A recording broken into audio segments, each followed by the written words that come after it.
રફતારના રાક્ષસને આજે ગાંધીનગર કોર્ટમાં રજૂ કરાશે। ગઈકાલે જે ગાંધીનગરમાં અકસ્માત સર્જાયો તેનો જે આરોપી છે તેને કોર્ટમાં આજે રજૂ કરવામાં આવશે।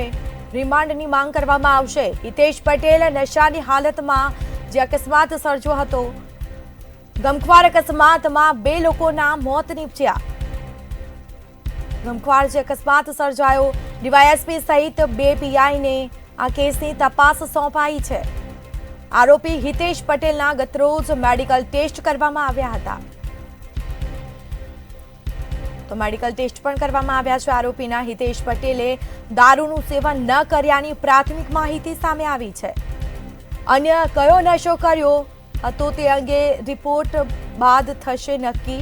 તે રિપોર્ટ આવશે તે બાદ નક્કી કરવામાં આવશે। પોલીસ દ્વારા આજે આરોપીના જે રિમાન્ડ છે તે માંગવામાં આવશે, કોર્ટમાં રજૂ કરવામાં આવશે આરોપીને, અને રિમાન્ડ બાદ આરોપીની આખરી પૂછપરછ કરવામાં આવશે। આરોપી હિતેશ પટેલ ડ્રગ્સ પેડલર પણ હોવાનું ક્યાંક સામે આવ્યું છે, તો આરોપી હિતેશ પટેલની કારની સ્પીડ અંગે પણ તપાસ કરવામાં આવશે। સંવાદદાતા કિંજલ બોરીસા ફોનલાઈન પર જોડાયા છે। જી, રફતારના રાક્ષસને એટલે કે જે આરોપી છે તેને આજે ગાંધીનગર કોર્ટમાં રજૂ કરવામાં આવશે, શું વિગત? જી, ગઈકાલે જે ગાંધીનગરના રાંદેસણમાં હિટ એન્ડ રનનો જે અકસ્માત થયો હતો અને જેમાં 2 લોકોના મોત થયા હતા, ત્યારે ગઈકાલે જ પોલીસે આ નબીરાને ઝડપી લીધો હતો અને તેના તમામ જે મેડિકલ ટેસ્ટ છે તે કરવામાં આવ્યા હતા, જેમાં બ્લડ સેમ્પલ લેવામાં આવ્યા હતા, યુરિન સેમ્પલ લેવામાં આવ્યા હતા અને તેના જે મેડિકલ રિપોર્ટ આવશે ત્યારબાદ ખબર પડશે કે તેણે કયો નશો કર્યો છે। કારણ કે જે હિતેશ પટેલ હતો તે નશાની હાલતમાં હતો, પરંતુ પ્રાથમિક માહિતી એવી સામે આવી છે કે તેને દારૂનો નશો કર્યો ન હતો, તો દારૂ સિવાય તેણે અન્ય કયો નશો કર્યો હતો, કયું ડ્રગ્સ લીધું હતું તેની જાણકારી પણ જે પોલીસ દ્વારા મેળવવામાં આવશે।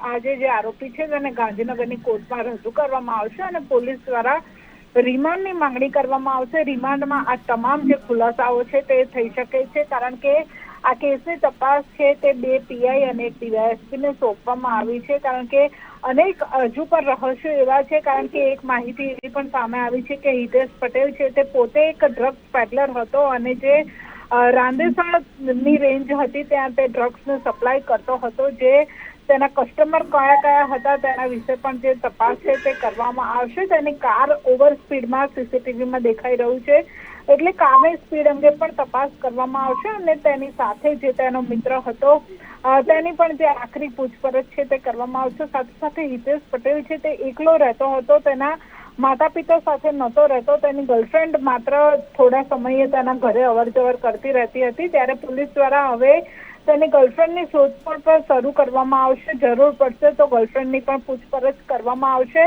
આજુબાજુમાં જે તેના પડોશી રહે છે તેમની પણ પૂછપરછ કરવામાં આવશે કે હિતેશ ક્યારે ઘરે આવતો હતો, હિતેશના ઘરે કોણ કોણ આવતું હતું અને તેનો વ્યવહાર છે તે આજુબાજુના લોકો સાથે કેવો હતો, તે દિશામાં પણ તપાસ કરવામાં આવશે। એટલે આજે જ્યારે કોર્ટમાં રજૂ કરવામાં આવશે આરોપીને અને ત્યારબાદ તેના રિમાન્ડની માંગણી કરવામાં આવશે અને તેમાં આખરી પૂછપરછ છે તે આરોપી હિતેશ પટેલની કરવામાં આવશે। જી બિલકુલ, આભાર આપનો। તો ડીવાયએસપી સહિત 2 પીઆઈને આ કેસની તપાસ સોંપવામાં આવી છે। સમગ્ર મામલે આરોપીને કોર્ટમાં રજૂ થશે તે બાદ તેની પૂછપરછ હાથ ધરાશે।